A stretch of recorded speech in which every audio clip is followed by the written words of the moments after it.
Bonjour à tous les membres de la chaîne Nico Quintet Prono, chers top abonnés, vraiment chers turfistes, c'est avec un grand plaisir que je vous retrouve, une grande détermination de vous donner le meilleur, une grande détermination pour vous faire toucher le Graal. On revient avec beaucoup de fraîcheur. Je me suis un peu exilé, un petit peu quelques jours pour reprendre de la fraîcheur, et là je suis à fond la caisse pour vous les amis. On retourne sur Cagnes-sur-Mer pour ce début, ce jeudi 27 février. Tout d'abord, la chaîne Nico Quintet Prono, il y a des vidéos sur les quintets qui parfois sont privés, parfois sont publics. Et vous avez une partie top abonnés où vous avez, pour le moment on redémarre gentiment, des chevaux repérés. Pourquoi pas, sur votre demande, d'autres types de pronos, des reports, des 2 sur 4, des couplets placés. Et là, il faut cliquer sur ce bouton rejoindre. Et pour la modique somme de 4,99 € par mois, vous avez toutes ces analyses-là. Ok, on enchaîne. 2925 mètres, Cagnes-sur-Mer, rendement de distance, attention, 11 au premier échelon et 4 qui seront au 25 mètres. Des chevaux de 6 à 11 ans, hein, donc une large palette des âges. 245 000, je l'ai dit, et 450 000 € les chevaux au deuxième échelon. Voilà, on a les petits jeunes, ça va être Jongleuse de Lune à 6 ans, Idylle Express, les I et Invisible Sam à 7 ans. Et les aînés, on a Eddy Dupomereux à 11 ans, Fameux Saxe, Fronsac à 10 ans, lui n'a aucune chance.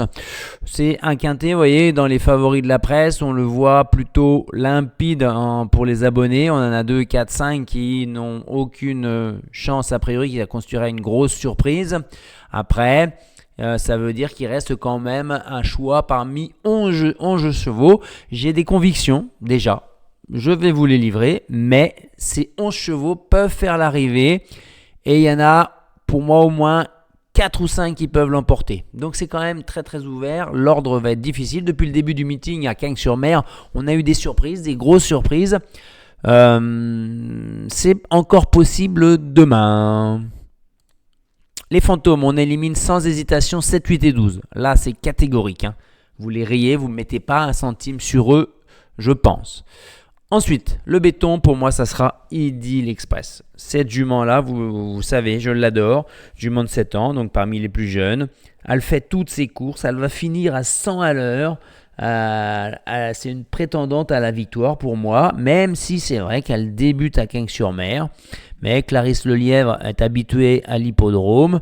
La jument, il faut essentiellement la cacher, mais elle est capable de prendre un parcours assez rapide. Il y a des chevaux qui vont prétendre à aller en tête, notamment 2 auxquels je pense, le 6 Galion, le 9 Highfire d'Herpay, on devrait les retrouver aux avant-postes, et elle va être là derrière à la 3e, 4e place. J'espère qu'elle va bien s'élancer et trouver le jour au bon moment, et là elle va tous les terrasser. Maintenant c'est vrai que c'est un lot de mâles, mais c'est déjà illustré, c'est ma favorite. Ensuite, le copain, je suis allé chercher un peu loin dans la synthèse de la presse, mais Highfire d'Herpay, le numéro 9, depuis que Bruno Marie l'emmène à Cagnes-sur-Mer, c'est quasiment un sans faute, avec 4 victoires, une 2e place, une 5e place et seulement une fois 6e, une fois 7e. Il vient légèrement de décevoir 2 fois, mais les engagements n'étaient pas au top et Bruno Marie ne faisait pas le fort, il faisait ça, je lui faisais faire la ligne droite. Là, il l'a vraiment préparé pour cet engagement super. Certes, il y a les I et les J, mais il va essayer d'aller le plus loin possible en tête. Et il va y avoir, à mon avis, 10 contre 1, je pense. Hein. Ensuite, le coquin du Catin Bellecote, on va aller le chercher au 25 mètres. Alors, c'est clair, tout de suite, je vous le dis, si Great of Madrid fait l'arrivée, c'est parce qu'il y aura eu des défections, des défaillances devant. Parce que devant, il y a quand même, on va dire, 10 chevaux qui peuvent faire l'arrivée sur les 11. Hormis le 7 et 8, donc ça fait 9 chevaux qui peuvent faire l'arrivée devant. Donc il faudra quelques défections, mais ce qu'on est sûr avec Great of Madrid, c'est que au 25 mètres, ou qu'elle soit au 25 mètres ou en tête, c'est pareil. C'est pas une grande débouleuse, donc elle se serait, quoi qu'il arrive, retrouvée en queue de peloton. Là, elle va attendre au maximum. avec Romain Dorieux. Alors là, on sait la classe de Romain pour mener le parcours qu'il faut à ses chevaux, hein, pour ne faire que la ligne droite. Mais ça va dépendre des défections qu'il y aura devant. S'il n'y a pas de défection, ça va être dur. Mais elle, on sait que elle va faire la ligne droite. L'entraîneur Henk Grift, il a 4 prétendants. Sa meilleure chance pour lui, c'est le numéro 2. Juste derrière, c'est le numéro 13. Voilà. Mais c'est un outsider. Il va y avoir au moins 20-25 contre 1. Le turf l'annonce à 14, je pense qu'il y aura plus. Parce qu'il y a beaucoup de possibilités en tête. Et derrière, c'est la seule à pouvoir rivaliser.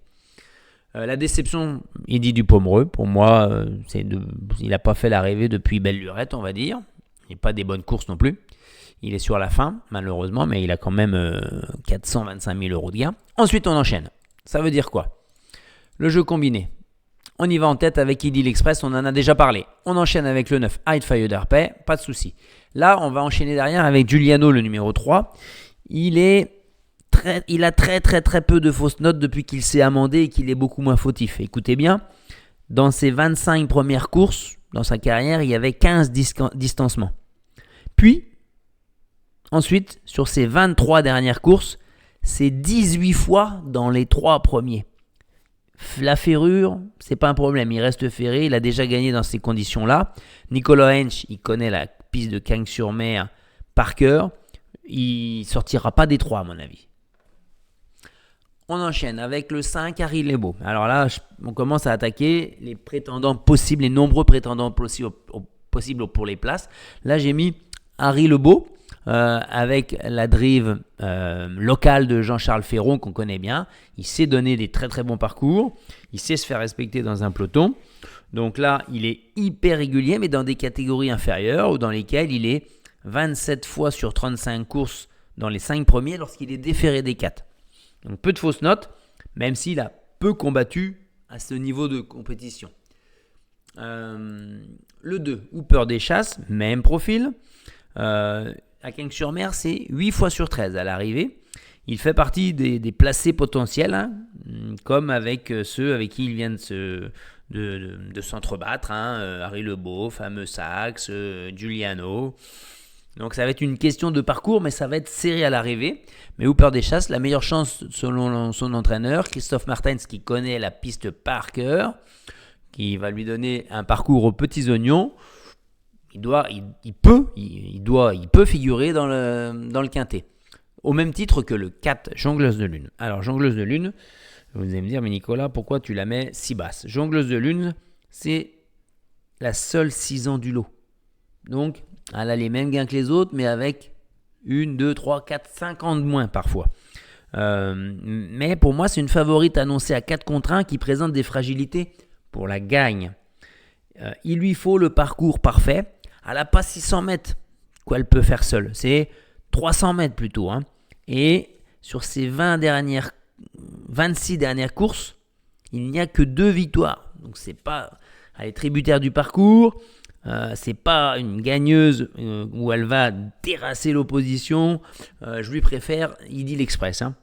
Après, si vous voyez mieux Jongleuse de Lune, vous inversez avec Idyll Express. Je vous déconseille de les mettre tous les deux en tête. Voilà. Ensuite, le 13, c'est Great of Madrid. C'est le coquin du quintet, Romain Dorieux, valeur sûre.